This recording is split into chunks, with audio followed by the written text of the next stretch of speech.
नमस्कार, देश की बात में मैं कादम्बिनी शर्मा हूं आपके साथ। रोहतक पीजीआई के प्रदर्शनकारी एमबीबीएस छात्रों को 15 घंटे की हिरासत के बाद पुलिस ने छोड़ दिया है। ये छात्र एमबीबीएस में दाखिले के लिए 10 लाख का बॉन्ड भरवाने के खिलाफ प्रदर्शन कर रहे थे। आज रोहतक पीजीआई में मुख्यमंत्री मनोहर लाल खट्टर दीक्षांत समारोह में आए थे। ऐसे में पुलिस ने बीती रात छात्रों को हिरासत में लिया था। हम इसको एवेक्यूएट करा रहे हैं, जो भी ये, क्योंकि जो ये जगह थी ये हमने टेक ओवर कर ली थी कल, और इनको बार बार वार्निंग देने के बावजूद भी इन्होंने इसका जो सरकारी जो आदेश है उनका उल्लंघन किया है। क्योंकि ये सिक्योरिटी का मामला है, इसमें किसी भी तरह से हमें किसी को भी कोई अधिकार नहीं है इसमें जो सिक्योरिटी के इसमें कोई दखलंदाज करे या बाधा पहुंचाए। तो जो इन पे जो उन धाराएं के तहत इनके खिलाफ हम कार्रवाई कर रहे हैं। मैं इस वक्त रोहतक में हूं और आप देख सकते हैं कि ये महिला थाने से अब जो है वो एमबीबीएस के जो छात्र हैं वो बसों से इनको कैंपस ले जाया जा रहा है। आज सुबह तकरीबन 2 बजे पुलिस ने ये जो प्रदर्शन कर रहे स्टूडेंट्स हैं इनको डिटेन किया था, क्योंकि इनकी ये डिमांड थी कि इनसे राज्य सरकार जो है वो बॉन्ड या एग्रीमेंट 10 लाख रुपए का भरवा रही है। तो इनका ये कहना था कि 10 लाख रुपए का बॉन्ड जो है या एग्रीमेंट ये नहीं कर सकते हैं, और नीट में इन्होंने बहुत अच्छे इनके नंबर आए हैं, और ये सारे वो बच्चे हैं जिनके नीट में तकरीबन 650 से ऊपर इनके नंबर आए हैं। तब इनका एडमिशन जो है वो रोहतक पीजीआई मेडिकल कॉलेज है इसमें हुआ है। अब इनको जब मनोहर लाल खट्टर, चूँकि दीक्षांत समारोह था पीजीआई में, तो जब वो गए हैं, मुख्यमंत्री वापस गए हैं, तब इन छात्रों को अब छोड़ा जा रहा है। आज के भाषण में मुख्यमंत्री मनोहर लाल खट्टर ने ये कहा है कि जो मेवा खाते हैं, यानी जो पढ़ाई करके जो यहाँ सेवा न देने के बदले बाहर और प्राइवेट हॉस्पिटल में जो मेवा खाने जाते हैं, उसी के चलते उन्होंने 10 लाख रुपए का जो एग्रीमेंट है उसको किया है। उनका ये भी कहना था कि 7 साल जो है वो सेवा दें सरकारी हॉस्पिटल में, उसके बाद जो है ये जो छात्र हैं एमबीबीएस करने के बाद वो और दूसरी जगह कर सकते हैं। इन एमबीबीएस के स्टूडेंट्स का यही कहना है कि अगर हरियाणा सरकार 10 लाख रुपए का बॉन्ड या एग्रीमेंट भरवाती है तो कोई भी जो मेरिट का छात्र है, जो छात्राएं हैं, वो हरियाणा के मेडिकल कॉलेज में दाखिला नहीं लेंगे। तो इसी के चलते जो है, साथ में ये भी छात्रों का कहना है कि अगर वो 4 साल में 40 लाख रुपए यहाँ पर बॉन्ड या एग्रीमेंट यहाँ पर इनको अगर भरना होगा, तो फिर इससे अच्छा है कि वो पढ़ाई करने के बजाय जो है या डोनेशन पर वो एडमिशन ले लें या दूसरे देशों से एमबीबीएस करें। तो इसी बात को लेकर जो है वो प्रदेश सरकार से और जो एमबीबीएस की छात्राएं हैं उनके बीच में जो है वो तनातनी चल रही है। फिलहाल ये देखिए, अभी भी जो बच्चियां हैं वो कह रहे हैं we want justice,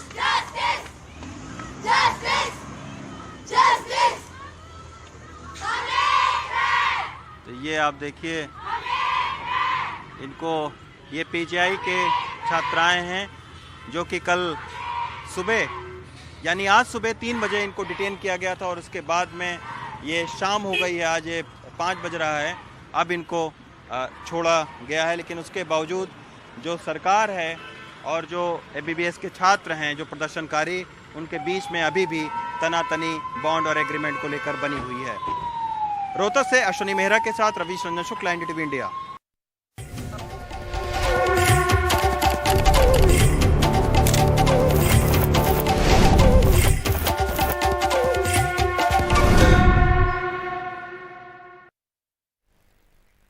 Himachal Pradesh में चुनावी बिगुल बज चुकी है और आज पीएम मोदी ने सोलन में रैली की। इस दौरान उन्होंने कहा कि हिमाचल में बीजेपी की सरकार बनना तय है। जनता के आशीर्वाद से एक बार फिर डबल इंजन सरकार बनेगी। पीएम ने कहा कि हिमाचल को स्थिर सरकार की जरूरत है। बार बार सरकार बदलती है तो विकास नहीं हो पाता। उन्होंने कहा कि कांग्रेस गुटबाजों का दलदल है और दलदल वाला दल कभी स्थिर सरकार नहीं दे सकता।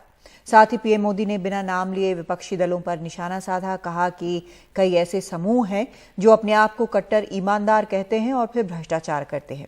ऐसे समूहों से आपको बचकर रहना है। सैकड़ों छोटे छोटे किसान, बागवान, मिलकर बड़ी ताकत बने, इसके लिए नाबार्ड से करोड़ों रुपए दिए जा रहे हैं। दिसंबर 8 के बाद जब फिर डबल इंजन सरकार काम संभालेगी, उसके बाद इस काम को और ज्यादा गति दी जाएगी और तेज किया जाएगा। वही कांग्रेस में अनिश्चितता है, अनिर्णय है, अराजकता है। कांग्रेस में इतने दल में फंसा हुआ है, गुटबाजों का दलदल, और दलदल कभी स्थिरता नहीं ला सकता। हिमाचल के लोगों को स्थिरता के लिए, स्थायित्व के लिए भारतीय जनता पार्टी को विजयी बनाने के लिए प्रार्थना कर रहा है। प्रधानमंत्री मोदी ने आज हिमाचल प्रदेश में अपना प्रचार अभियान शुरू कर दिया। आज हिमाचल प्रदेश में प्रधानमंत्री मोदी ने 2 रैलियों को संबोधित किया। पहली रैली सुंदरनगर और दूसरी रैली सोलन, जहां पर हम खड़े हुए हैं। बीजेपी की हालत थोड़ी डावाडोल लगती है, ऐसे बीजेपी के कुछ नेताओं ने बताया, लेकिन उनको यकीन है कि वो जीतेंगे और जीत के पीछे वजह होगी प्रधानमंत्री मोदी का चेहरा। हिमाचल प्रदेश में हमेशा से पैटर्न रहा है 1985 के बाद से कि एक बार बीजेपी और एक बार कांग्रेस, लेकिन बीजेपी को उम्मीद है कि प्रधानमंत्री मोदी के चेहरे के जरिए वो पैटर्न वो तोड़ देंगे। प्रधानमंत्री मोदी जब अपना भाषण देने पहुंचे तो प्रधानमंत्री मोदी ने भी डबल इंजन की सरकार की बात की, यानी केंद्र में भाजपा और राज्य में भाजपा। उन्होंने कहा कि विकास कार्य तभी तेजी से चलेंगे हिमाचल में जब दोनों तरफ बीजेपी की सरकार हो। कांग्रेस पे उन्होंने वार करते हुए कि कांग्रेस अपने वादे पूरे नहीं करती। 1 रैंक 1 पेंशन का वादा किया लेकिन वो पूरा नहीं किया, वो बीजेपी ने पूरा किया। जब 2014 में प्रधानमंत्री मोदी प्रधानमंत्री बने तो यहाँ पर वीरभद्र मुख्यमंत्री थे कांग्रेस के, तो केंद्र की जो योजनाएं थी उन्होंने यहाँ लागू नहीं की। ऐसी तमाम बातें प्रधानमंत्री मोदी ने कही। प्रधानमंत्री मोदी जब बीजेपी के संगठन में काम करते थे हिमाचल प्रदेश में, वो काफी समय रहे हैं। उन्होंने भावुक अपील भी की। उन्होंने कहा कि हिमाचल की गली गली से वो परिचित है। उन्होंने कहा कि आप कुछ याद मत रखिए, आप मुझे याद रखिए, प्रधान मोदी को याद रखिए, और लोगों से अपील की कि आप घर घर जाइए और बोलिए कि मोदी जी ने आपको प्रणाम भेजा है। तो मोदी जी भी जानते हैं कि बीजेपी अगर सत्ता में वापसी करेगी तो उनके चेहरे पर ही होगा, क्योंकि बीजेपी में बहुत जबरदस्त गुटबाजी है। यहाँ पर उनके 20 से ज्यादा नेता, इसमें कुछ विधायक, पूर्व विधायक शामिल हैं, वो निर्दलीय चुनाव लड़ रहे हैं, पार्टी के खिलाफ चुनाव लड़ रहे हैं टिकट कटने के बाद। तो बीजेपी उम्मीद है कि सारी कमियां जो हैं प्रधानमंत्री मोदी ढक लेंगे और उनके जरिए एक बार फिर वो सत्ता की सीढ़ी चढ़ पाएगी। शिमला में सहयोगी अशोक माल और वीडी शर्मा के साथ सौरभ शुक्ला, NDTV इंडिया। और हिमाचल प्रदेश में कांग्रेस ने अपना चुनावी घोषणा पत्र जारी किया है, जिसमें रोजगार और विकास के कई वादे किए गए हैं। हर विधानसभा में 4 अंग्रेजी स्कूल बनाए जाएंगे। पहली कैबिनेट में 1 लाख रोजगार दिया जाएगा। पुरानी पेंशन स्कीम को बहाल किया जाएगा। 18 से 60 तक की महिलाओं को 1500 रुपये प्रति महीने दिया जाएगा। 5 साल में 5 लाख युवाओं को नौकरी देंगे। 300 यूनिट तक बिजली फ्री दी जाएगी। तो ये वादे कांग्रेस ने अपने घोषणा पत्र में हिमाचल में की हैं। हमने इस बार घोषणा पत्र जारी करने से पहले हिमाचल की जनता को 10 गारंटी दी है। इन गारंटियों में से 2 गारंटी पुरानी पेंशन योजना की बहाली और 1 लाख सरकारी नौकरियों के बारे में तो हमारी नेता प्रियंका गांधी जी ने यह भी ऐलान कर दिया है कि सरकार बनते ही मंत्रिमंडल की पहली बैठक में इन पर अमल हो जाएगा। युवाओं को 5 लाख रोजगार देने और अपना कारोबार शुरू करने के लिए स्टार्टअप फंड बनाकर हर विधानसभा में 10 करोड़ रुपए देने का प्रावधान किया गया है।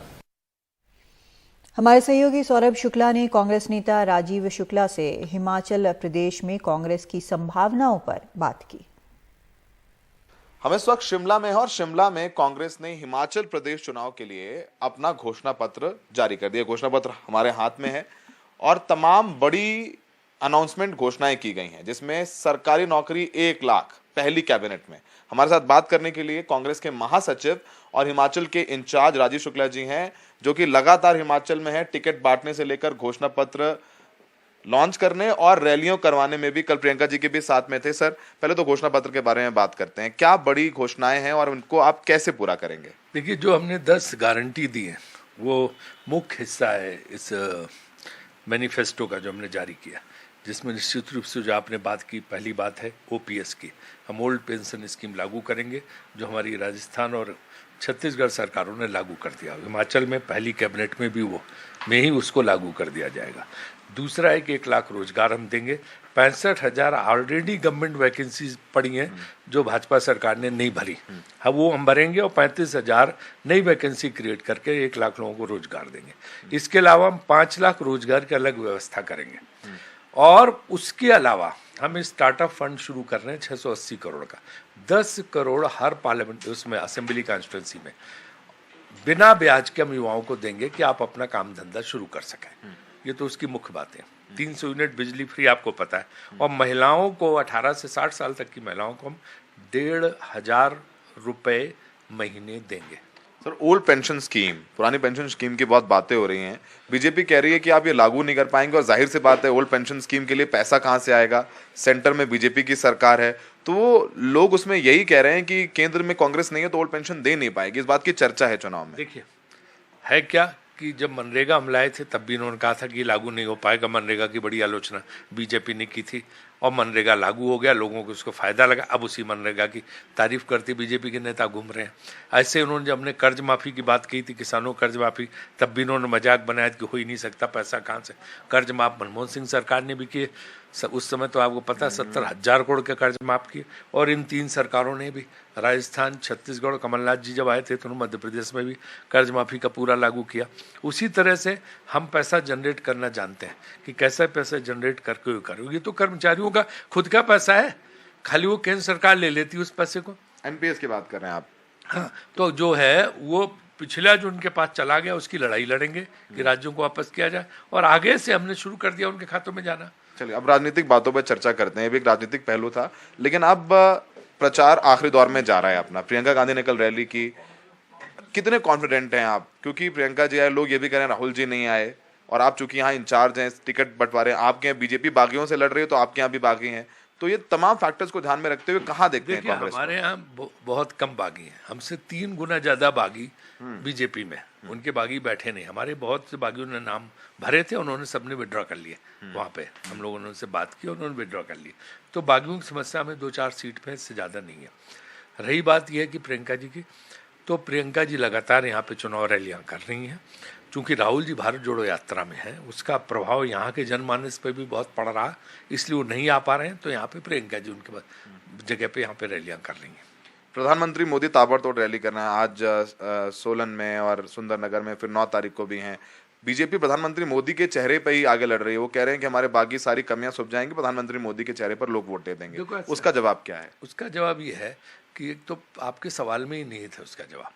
ताबड़तोड़ रैली क्यों करनी पड़ रही प्रधानमंत्री को? उनको पता है कि हालत खराब है, पतली है भाजपा के यहाँ पे, इसे सोचते हैं कि मोदी का चेहरा दिखा के यहाँ पे कर लो। लेकिन मोदी जी तो मुख्यमंत्री बनने आएंगे नहीं, है ना, मुख्यमंत्री तो यही रहेंगे, तो फिर वही 5 साल का बेड़ा गर्क। तो लोग, यहाँ की जनता बहुत पढ़ी लिखी होशियार है, उस झांसे में नहीं आने वाली है। इनका ये है कि काम कुछ मत करो, बाद में मोदी को होर्डिंग लगा दो, मोदी का फोटो लगा दो, वोटर ले लो। अब वो यहाँ की जनता नहीं उस चीज को मानती है। ठीक है सर, हम आपसे बात करते रहेंगे। तो सर ने बताया कि छत्तीसगढ़ में जैसे ओल्ड पेंशन स्कीम, कर्ज माफी की है, राजस्थान में की, उसी तर्ज में हिमाचल में भी करके दिखाएंगे। बड़ी चुनौती है कांग्रेस के लिए, और हर बार पैटर्न यहाँ बदलता है। तो सरकार ये पैटर्न बदलने के बाद राजीव जी कर रहे हैं कि इस बार कांग्रेस की सरकार वापस आए, लेकिन प्रधानमंत्री मोदी का एक चेहरा बड़ी चुनौती है। सहयोगी अशोक माला के साथ शिमला में सौरभ शुक्ला, एनडीटीवी इंडिया। एक ब्रेक लेते हैं, आगे देखेंगे गुजरात चुनाव की हलचल, जहां अरविंद केजरीवाल ने बीजेपी पर सौदेबाजी की कोशिशों का आरोप लगाया है।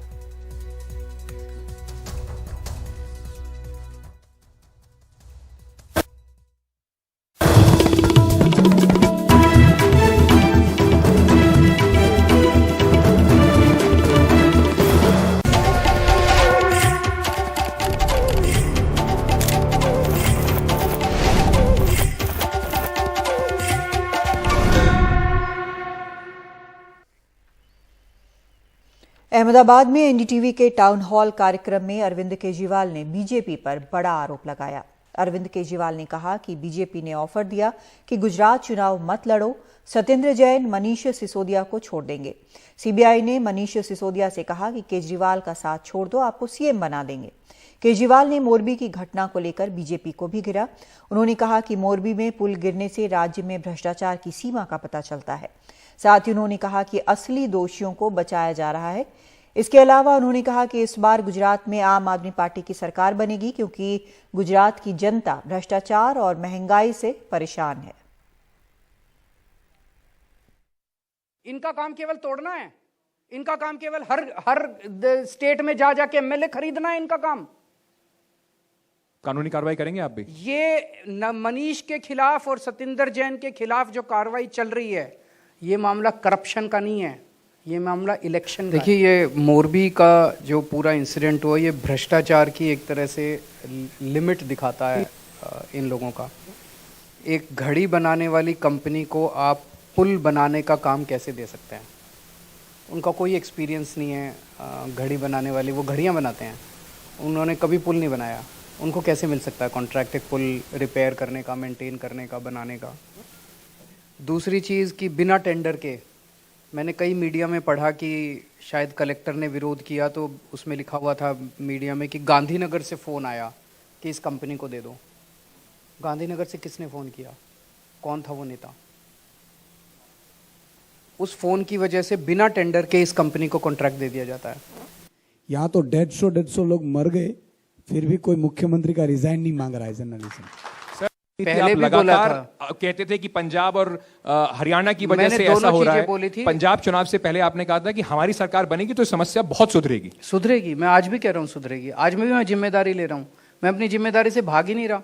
और पहले भी मैंने कहा था कि ये नॉर्दर्न इंडिया की प्रॉब्लम है, और नॉर्दर्न इंडिया की प्रॉब्लम केंद्र सरकार को सामने आके सॉल्व करनी पड़ेगी। केंद्र सरकार अभी क्या कर रही है?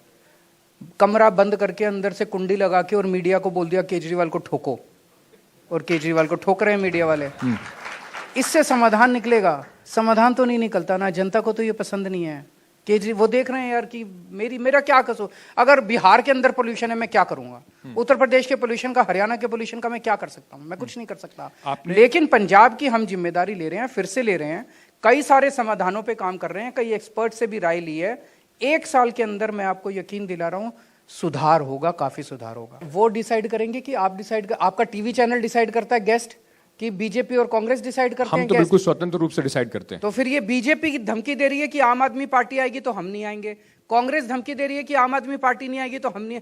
ये दोनों में चल क्या रहा है? और कल अमित शाह जी का इंटरव्यू देख रहा था मैं, वो कह रहे थे नहीं, हम दोनों के बीच में ही है जो भी है, कांग्रेस और बीजेपी के बीच में ही है जो भी है, टक्कर हम दोनों के बीच में ही है। वो उसको आगे बढ़ा रहा है, वो उसको आगे बढ़ा रहा है। दोनों में जो भाई बहन का, पति पत्नी का रिश्ता है बीजेपी और कांग्रेस के अंदर, ये सारे गुजरात के लोग देख रहे हैं। आपका प्रश्न था कि 27 साल फिर शासन क्यों किया? क्योंकि कांग्रेस तो इनकी पत्नी थी, कांग्रेस तो इनके जेब में बैठी हुई है। थोड़ा परेशानी महसूस हुई कल जब एमसीडी का चुनाव हुआ, फंस गए। एक ही आम आदमी पार्टी में सबसे बड़ा चेहरा अरविंद केजरीवाल, गुजरात में भी इतने दिन गुजारने पड़ रहे हैं, अब दिल्ली जाके भी उनको करना पड़ेगा वहां पर। नहीं, इससे मैसेज तो यही है कि फंसे वो हुए हैं, उनको दोनों चुनाव एक साथ कराने पड़े। वो चाहते हैं कि केजरीवाल दोनों जगह कैसे मैनेज करेगा, तो फंसे तो वो हुए हैं, डरे वो हुए हैं। उनको डर लग रहा है कि केजरीवाल को फंसाओ किसी तरह से। दोनों चुनाव एक साथ उन्होंने क्यों अगर तो उनको जीत का आश्वासन होता तो दोनों चुनाव एक साथ कराने की क्या जरूरत थी? उनको दोनों चुनाव हारने का डर है, इसीलिए कह रहे हैं केजरीवाल को फंसाओ किसी तरह से। या वो ये कहेंगे कि हम तो दोनों जगह दिखा देंगे कि अरविंद केजरीवाल हार रहे हैं, जनता को चल जाएगा पता, ऊपरी हवा है सिर्फ अरविंद केजरीवाल की। 8 तारीख को देख लेना। कैसे करेंगे मैनेज? हैं? कैसे करेंगे मैनेज? जनता मैनेज करेगी। अगर जनता प्रशासन से, सरकार से खुश है, कोई नई पार्टी आ जाए वो टिक ही नहीं सकती। ईश्वरदान जी, एक सवाल ये आपसे भी ले लेता हूं कि कल ही आपको चेहरा बनाया गया और उसके बाद आज हम कुछ सर्वेज देख रहे थे, नेशनल चैनल पे बड़े सारे सर्वे चले, सीएसडीएस का भी एक अरविंद जी सर्वे है, वो सब बता रहे हैं कि आम आदमी पार्टी रेस में दूसरे नंबर की तो हो सकती है कांग्रेस, और उसमें बीजेपी से तो कोसों दूर खड़ी हुई है। तो आपका चेहरा बनने का आपको लगता है कि कुछ पार्टी को फायदा होगा? देखिए, गुजरात की जनता तय करती है। पहली बार अरविंद केजरीवाल जी, आम आदमी पार्टी ने एक किसान मालधारी के बच्चे को आगे किया है, ये मौका दिया है। चुना तो जनता ने, अभी तक क्या था, अब मुख्यमंत्री के बेटे हैं, अब आ जाओ, वारिस से संभालो। अरे राजाशाही तो खत्म हो गई मेरे साहब। सरदार वल्लभ भाई पटेल ने जब लोकशाही के लिए 562 जो रजवाड़े एकत्र किए तब से खत्म हो गई। लेकिन इन्हीं के देखो अमित शाह जी का बेटा कहाँ है, क्रिकेट की पता नहीं है, सेक्रेटरी बनकर बैठा है। और भाजपा का प्रेरणा प्रमुख बेचारा बिजली भी फ्री नहीं ले पाता है। गुजरात में कांग्रेस को झटका लगा है। हिमांशु व्यास का कांग्रेस से इस्तीफा हो गया है। कांग्रेस पार्टी के बड़े चेहरे हैं हिमांशु व्यास। करीब 40 साल से गुजरात कांग्रेस के नेता रहे हिमांशु व्यास 90 के दशक में NSUI गुजरात के अध्यक्ष भी रहे। GPCC के मीडिया प्रभारी महासचिव भी रहे।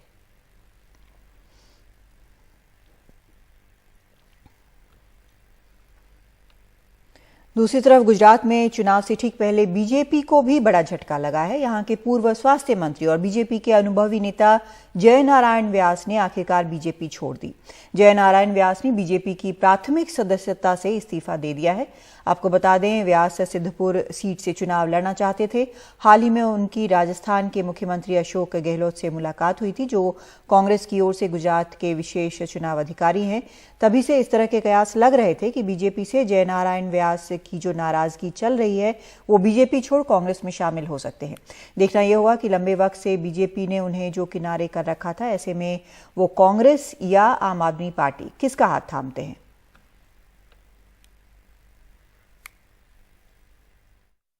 आगे चुनाव लड़ेंगे, कैसे लड़ेंगे वो 3-4 दिन में हमारे वर्कर्स के साथ बैठेंगे, काम पता चलेगा। सर, क्या आप इंडिपेंडेंट रहेंगे, कोई पॉलिटिकल पार्टी? इंडिपेंडेंट रहने का ज्यादा इरादा नहीं है, मगर रहे और कोई विकल्प नहीं है तो इंडिपेंडेंट भी लड़ सकते हैं। लड़ेंगे सिद्धपुर से, क्योंकि सिद्धपुर विस्तार की सेवा के लिए ही मैं पब्लिक लाइफ में हूँ। वजह ये थी कि कुछ समय से जिस तरह की हर जिले में करीब करीब यही चल रहा है, पाटन जिले में कुछ ज्यादा है कि जो लोग संगठन में बैठे हैं वो भी चुनाव लड़ने के लिए लालायित थे। हालांकि हमारे अध्यक्ष जी ने कहा है कि कोई अपेक्षा न करे, फिर भी वो अपनी गुटबाजी चलाते रहते हैं और एक एक लीडर को टारगेट करके उनको किस तरह से हटाना और अपनी कठपुतली को किस तरह से बिठाना और अन्य लाभ किस तरह से खड़ा करना, ये सब दूषण अगर एक जगह पे आपको देखने हैं तो पाटन जिले में देखने मिलेगी। तो ये एक ऐसा माहौल बनाए जिसमें वर्कर्स बेचारे कहाँ जाए। गुजरात में बीजेपी किसी भी पार्टी विधायक या सांसद के रिश्तेदार को टिकट नहीं देगी। राज्य बीजेपी संसदीय बोर्ड ने यह फैसला लिया है। भरूच के बीजेपी सांसद मनसुख वसावा की बेटी ने टिकट मांगा था, लेकिन बीजेपी ने स्पष्ट किया कि किसी भी सांसद या विधायक के रिश्तेदार को विधानसभा का टिकट नहीं दिया जाएगा।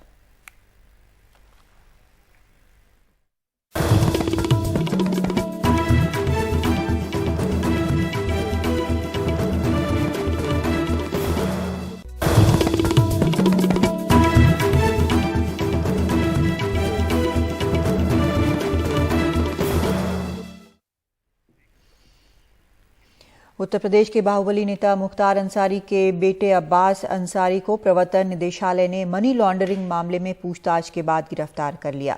ईडी ने शुक्रवार को अब्बास अंसारी से करीब 9 घंटे तक पूछताछ की थी।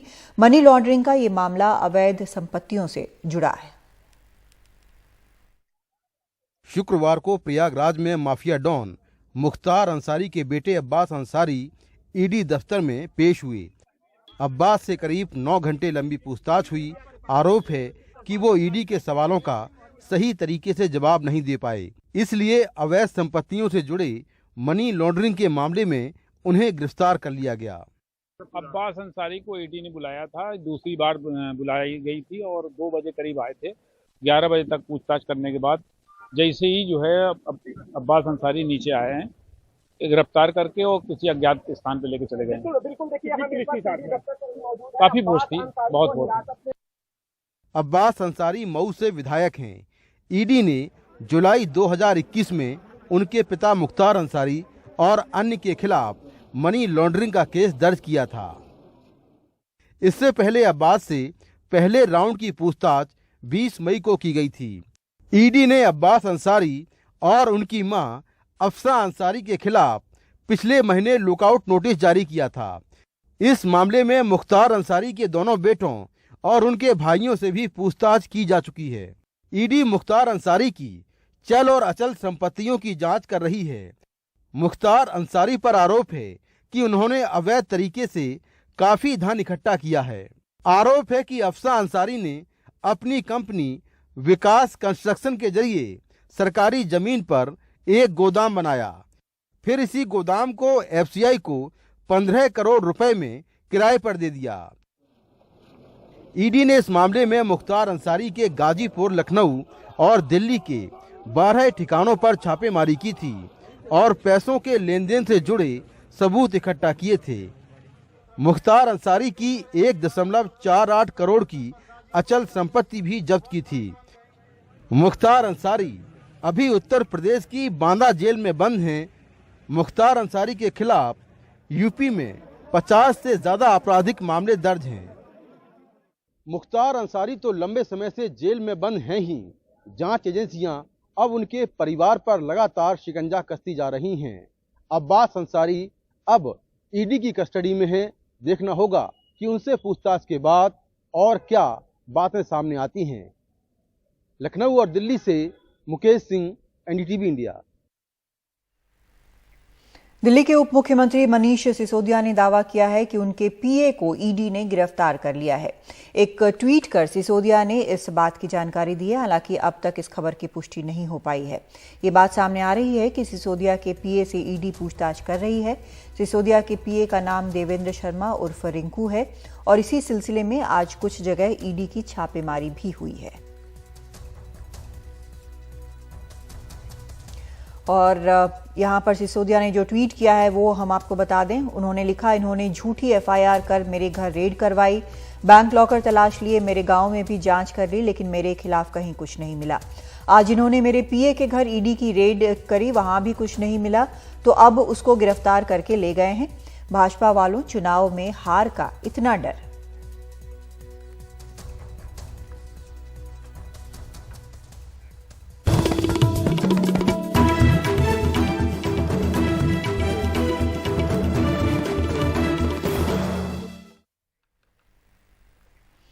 पंजाब सरकार कह रही है कि वो पराली जलाने से रोकने की हर संभव कोशिश कर रही है, लेकिन जमीनी हकीकत यह है कि पराली जलाने के मामले थम नहीं रहे। देखिए ये रिपोर्ट। जमीन पर राख और आसमान में धुआं। और हम रिपोर्ट कर रहे हैं पंजाब में सबसे ज्यादा जहां पराली जलाई जा रही है वहां से। पिछले साल की तुलना में 70% ज्यादा पराली जलाई जा रही है। किसानों का कहना है कि वे मजबूर हैं और जहरीले धुएं का पहला शिकार भी। प्रदूषण के लिए हमारे ये प्रदूषण खराब करता है, पर ये हमारी मजबूरी है पराली जलाना, क्योंकि इसके बिना हमारे पास कोई चारा नहीं है। सरकार बोलती है अभी तुमको मशीनरी देंगे। हमारे 4 गांव की एक सोसाइटी है, वहाँ एक हैप्पी सीटर है जो कि पिछले 2 साल से खराब पड़ा है, किसी ने समराया नहीं उसको। पूरे पंजाब में पराली जलाने के मामले सामने आ रहे हैं। पिछले साल की तुलना में 18% ज्यादा मामले हैं। ये हालत तब जब पंजाब के मुख्यमंत्री पराली को लेकर मशीनों की बात कर रहे हैं। हमारी तरफ से 1,20,000 हैप्पी सीडर्स बोलते हैं उसको, वो मशीनें चल रही हैं। मशीनों की अवेलेबिलिटी की कोई प्रॉब्लम नहीं है। किसानों का कहना है कि मशीनों से पराली हटाने पर बहुत ज्यादा खर्च आता है। डीजल कितना महंगा है, इसको हम जलाते नहीं तो कम से कम 10 बार इसको जुताई करना पड़ेगा। उसमें कितना डीजल लगेगा, आप लगा लो कितना डीजल लगेगा। इसलिए हमारी मजबूरी है, इसको आग लगाना हमारी मजबूरी है। नहीं सरकार कोई इसके ऊपर कोई हमारे को सब्सिडी दे। एक मशीनरी है हमारी सोसाइटी में, उनको कितने लोग यूज कर लेंगे? कम से कम 2 यूज कर लेंगे, क्योंकि इतनी जमीन है आले दाले, कितने दिन लग जाएंगे, महीने लग जाएंगे बदलने को। तभी अब ये लगानी पड़ती है, आग लगानी पड़ती है। नहीं कोई और रीजन, कोई और मेथड है कि आप बता दो। मुख्यमंत्री किसानों से अपील कर रहे हैं कि वो दूसरी फसलों को लगाएं जिसके लिए पराली को जलाने की जरूरत नहीं होगी। हम धान से किसानों को किसी और फसल की तरफ लेके जाएं।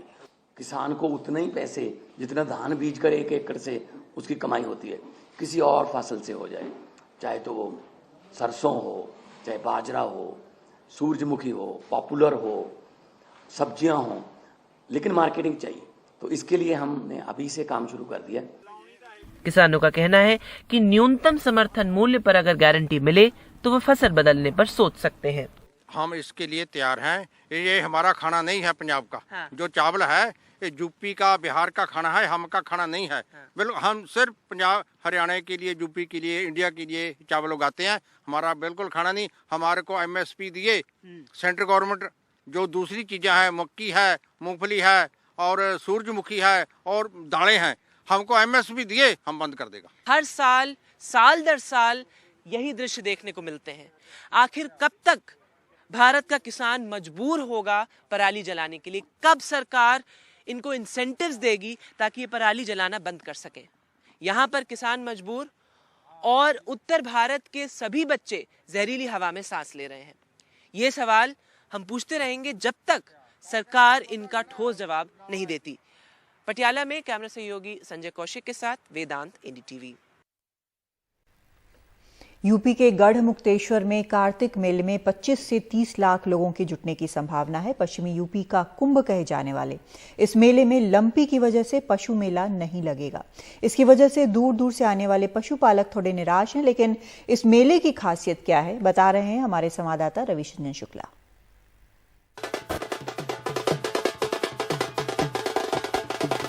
ये गढ़ मुक्तेश्वर के कार्तिक मेले का एक रंग है।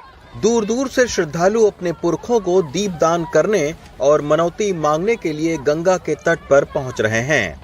8 नवंबर तक चलने वाले इस मेले का आध्यात्मिक बहुत महत्व है। ये मान्यता है कि कौरव पांडवों का जो युद्ध हुआ था उसमें जो लोग मारे गए थे उनका दीपदान करने के लिए पांडव इसी गढ़ मुक्तेश्वर में गंगा के किनारे आए थे। तो इसी के चलते इस मेले का पश्चिमी उत्तर प्रदेश और खास तौर पर आसपास के हरियाणा, उत्तर प्रदेश से सटे हुए जितने भी इलाके हैं उनके लिए बहुत ही खास महत्व रखता है ये मेला।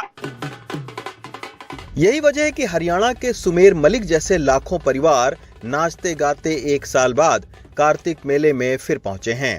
वो यहाँ 8 नवंबर तक रुकेंगे, फिर स्नान करके अपने घर पलवल लौटेंगे।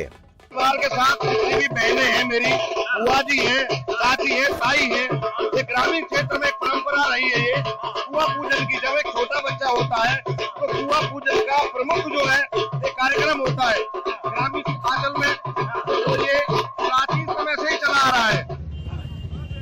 लेकिन आध्यात्मिक महत्व के अलावा इस मेले में बुग्गी से आने की एक पुरानी परंपरा है। यही वजह है कि तमाम परिवारों के पास ट्रैक्टर और गाड़ियां होने के बावजूद वो अपने परिवार के साथ बुग्गी से ही आते हैं। हमारे पास ट्रैक्टर भी है, बुग्गी भी है, मगर हमारे पहले से पूर्वज जो है पहले से बुग्गी से नहाते आए हैं। अच्छा। तो हम वो पूरी परंपरा चलाते आ रहे हैं। कार्तिक मेले में पशु मेले का आकर्षण विशेष होता है। दूर दूर से लोग अपने अपने पशुओं को यहाँ दिखाने, रेस लगाने और बेचने आते थे। लेकिन इस बार लंपी बीमारी की वजह से पशु मेले पर रोक लग गई है। उसके बावजूद संदीप जैसे पशु प्रेमी अपने अपने पशुओं समेत यहाँ पहुँचे हैं। बांस का मुरब्बा खाते हैं। हाँ जी, शौकीन बहुत है फोटो का। फोटो का शौकीन है?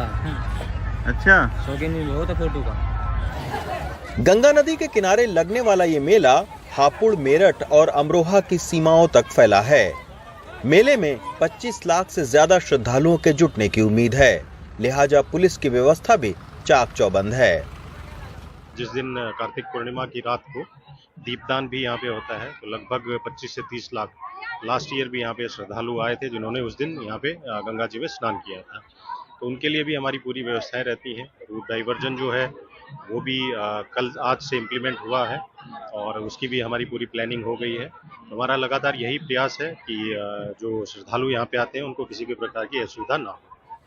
आध्यात्मिक महत्व के अलावा इस आधुनिक दौर में गढ़ मुक्तेश्वर के कार्तिक मेले में आपको पश्चिमी उत्तर प्रदेश के ग्रामीण संस्कृति की कई झलक देखने को मिलती है, जो इसे खास बनाती है।